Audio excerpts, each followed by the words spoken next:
नमस्कार, आप देख रहे हैं द जनता लाइव और मैं हूं आपके साथ नलिनी। इस वक्त मेरे साथ बातचीत करने के लिए कंवलप्रीत कौर मौजूद हैं और मैं मौजूद हूं प्रेस क्लब में। मैम, एक लंबे समय से आपकी जो लड़ाई है आंगनवाड़ी वर्कर्स को लेके दिल्ली सरकार से या केंद्र सरकार से चली आ रही है। अभी तक कोई भी आश्वासन सरकार ने दिया नहीं है, बस लड़ाई पे लड़ाई और तारीख पे तारीख आप लोगों को मिली जा रही है। क्या कहना चाहिए?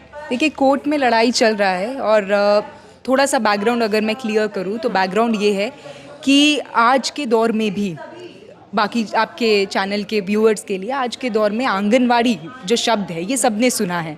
आंगनवाड़ी वर्कर और हेल्पर की मदद सबने अपने जीवन में कहीं ना कहीं पे किसी किसी काम में यूज़ किया है। चाहे वो इलेक्शन में बूथ वर्कर का काम हो, चाहे कोविड के अंदर आपको रिलीफ देने का काम हो, या कोविड में लिस्ट बनाने का काम हो, वैक्सीनेशन का काम हो, ये सब ये वर्कर्स ने किया है, हेल्पर्स ने किया है।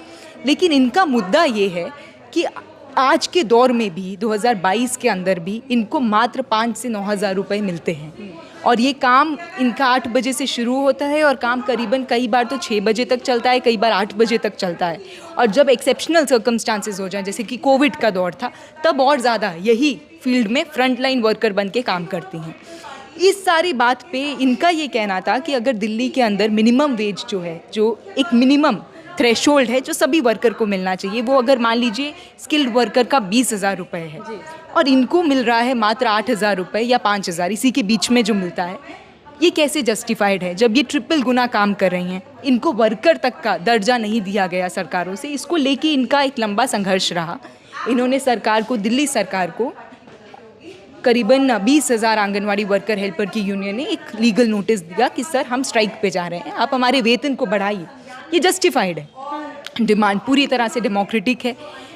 उसके बाद इनका 1 महीने तक संघर्ष चला, जिसमें बीच में इनको बहुत थ्रेट मिले, इनको हैरेस किया। इनफैक्ट हम लोग एक्सपेक्ट करेंगे कि दिल्ली सरकार जो है कंपैशनेट व्यू रखती, वो देखती कि ये महिलाएं हैं, ऊपर से बहुत सारी महिलाएं ऐसी हैं जो सिंगल मदर हैं, जो अपने घर में सिर्फ खुद ही हैं जो अपना कामकाज चला रही हैं, बच्चे पाल रही हैं।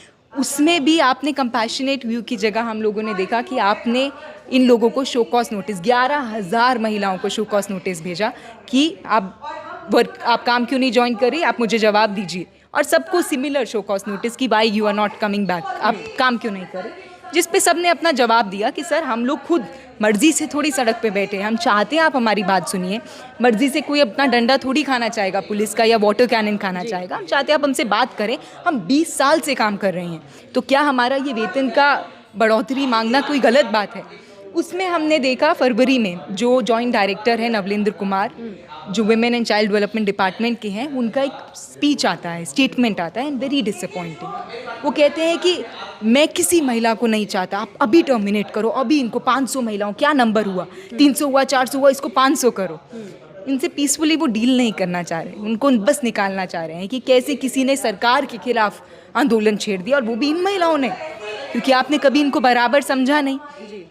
और उसके बाद मार्च में हमने देखा जब इनके ऊपर हेस्मा लगाया गया। हेस्मा माने कि आपने बोला कि ये एक बहुत एसेंशियल सर्विस है, अब आप स्ट्राइक नहीं कर सकती।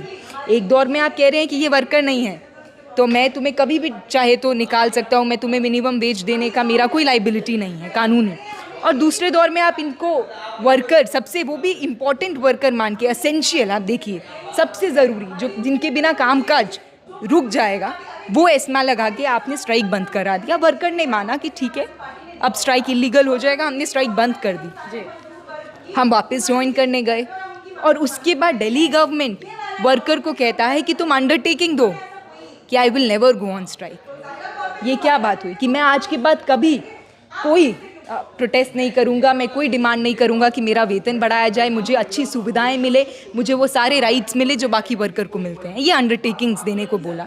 और फिर मास टर्मिनेशन, एन मास, करीबन 900 वर्कर्स का टर्मिनेशन लेटर आया, और वो भी टर्मिनेशंस बढ़ते रहते। हम लोग कोर्ट में गए, मार्च में ये केस गया कोर्ट में, तब जाके टर्मिनेशन पे थोड़ा स्टे हुआ। 400 वर्कर को टर्मिनेशन, अभी वो टर्मिनेटेड हैं एट प्रेजेंट। 4 दिसंबर को दिल्ली में एमसीडी चुनाव है और अभी जो है आप लोग लगातार जो है अपनी मांगे रख रहे हैं, तो किस तरह से चुनाव को देख रहे हैं? देखिए, मेरे हिसाब से एक चीज़ बहुत ज़रूरी है, जब चुनाव का दौर आता है तो क्या चुनाव के अंदर जो एसेंशियल, जो हमारी लाइफ को इतना प्रभाव करते हैं, ये मुद्दे क्या चुनाव में मुद्दा बनेगा या नहीं, यही सवाल है। मैम, अगर मांगे मान लेते हैं चुनाव से पहले, फिर मैं तो कहूँगी कि वो मांगे माने। आप दिल्ली सरकार से तो ये आग्रह होना चाहिए कि दिल्ली गवर्नमेंट अगर इसको इलेक्शन इशू बनाए और इस बात को बोले कि हम पूरे देश की पहली गवर्नमेंट होंगी जो ये बोलेगी कि मैं आंगनवाड़ी वर्कर को, हेल्पर को मैं वर्कर का दर्जा देता हूँ, मैं उनको सारी वो फैसिलिटीज़, वो सारे बेनिफिट्स दूंगा जो एक मज़दूर को मिलना चाहिए। बोले वो, उनके पास मौका है। ये भी तो आपके वोटर हैं और अपना वोटर अपना लोकतंत्र में हिस्सेदारी तभी दिखाएगा जब चुनाव है। वो यही कह रहे हैं कि हमारा एजेंडा क्या इलेक्शन एजेंडा बनेगा या नहीं बनेगा। प्रेस कॉन्फ्रेंस के पोस्टर पे हमने एक चीज़ पे गौर किया कि बीजेपी और आम आदमी पार्टी का जो साइन है उस पर क्रॉस था, क्यों? देखिए, बात साफ है कि आम आदमी पार्टी दिल्ली गवर्नमेंट में है। दिल्ली गवर्नमेंट अभी भी चाहे तो वो वर्कर्स को वापस ले सकता है, वो टर्मिनेटेड वर्कर्स को वापस ले, रीइंस्टेट करे। उसके बाद जो इनका डिमांड है, क्या डिमांड है? डिमांड ये है कि हमें उतना वेतन दिया जाए जितना हमसे आप मजदूरी करा रहे हो, जितना आप हमसे काम करा रहे हो, वो उतना मिनिमम वेज दे, उनको मजदूर का दर्जा दे, वर्कर रिकॉग्नाइज करे। ये दिल्ली गवर्नमेंट करे। और दूसरा जो मेरे हिसाब से भाजपा इसलिए क्योंकि सेंट्रल गवर्नमेंट के थ्रू, एलजी के थ्रू एस्मा लगाया गया था, वर्कर को बोला गया था नो स्ट्राइक, अगर स्ट्राइक करोगे तो इलीगल हो जाएगा। और हमारा मेन जो कोर्ट में भी हमारा कहना है वो यही है कि the moment you came with you made our strike illegal, हम लोग वापस नौकरी पे गया तो हमें टर्मिनेट क्यों किया, किस ग्राउंड पे किया? सिर्फ इसलिए किया क्योंकि मैंने आंख में देखकर सरकार को ये बोला था कि मैं इस तरह का बेकार सिचुएशन में मैं काम नहीं करूँगा। ठीक है, 2 सवाल लेना चाहूँगी, बहुत शॉर्ट में आंसर दे दीजिएगा। अभी आपने इलेक्शंस का जिक्र किया, गुजरात में भी चुनाव है और एमसीडी में भी चुनाव है, दोनों चुनाव साथ में रखे गए। क्या लगता है, मतलब गुजरात चुनाव एक बड़े राज्य का चुनाव और दिल्ली एमसीडी चुनाव, कोई खेला करने के मूड में है सरकार? नहीं, देखिए, बात बहुत मैं इसको इसी तरह से देखती हूँ कि दिल्ली में भी जो पूरा एमसीडी का इन लोगों ने पूरा स्ट्रक्चर चेंज किया, उसमें क्या एजेंडा है इनके पीछे का, उस पर मैं नहीं जाना चाहूँगी। लेकिन एक बात बहुत साफ है कि दिल्ली में भी एमसीडी के अंदर वर्कर्स को पेमेंट नहीं मिला था बहुत लंबे समय पे। कहा जाता है कि बीजेपी के हाथ में एमसीडी चुनाव, जिस भी सरकार के हो, लेकिन हमारा जो एजेंडा है, वर्कर्स का जो एजेंडा है, वो क्या एमसीडी इलेक्शंस में एक एजेंडा बन पाएगा पार्टीज़ के लिए, ये एक ज़रूरी बात है।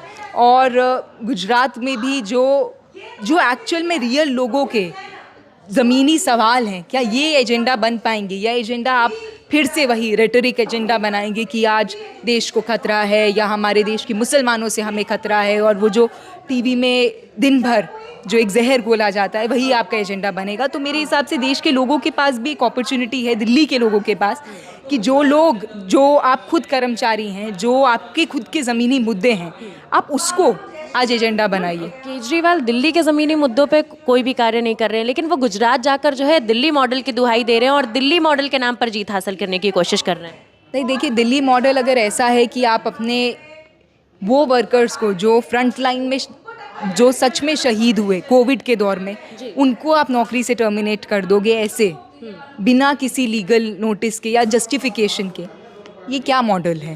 देन ये मॉडल को डाउट करना चाहिए। और मेरे हिसाब से वर्कर्स जो हैं, आंगनवाड़ी वर्कर्स और हेल्पर्स, वो वही कर रही हैं। वो एक मैस लेवल पे कैंपेन कर रही हैं जिसमें वो लोगों को जागरूक करना चाहती हैं कि ये दिल्ली के मुद्दे हैं। आज भी इस तरह की सिचुएशन है जिसमें हम लोगों को हम वर्कर तक दर्जा नहीं दिया जाता। हमारी स्ट्रगल है, इस स्ट्रगल को रिकॉग्नाइज़ किया जाए। ये मुद्दा, ये लड़ाई चल रही है, कोर्ट में भी चल रही है और बाहर भी हमारा इनके साथ सपोर्ट है, सॉलिडारिटी है। ठीक है, बहुत बहुत शुक्रिया।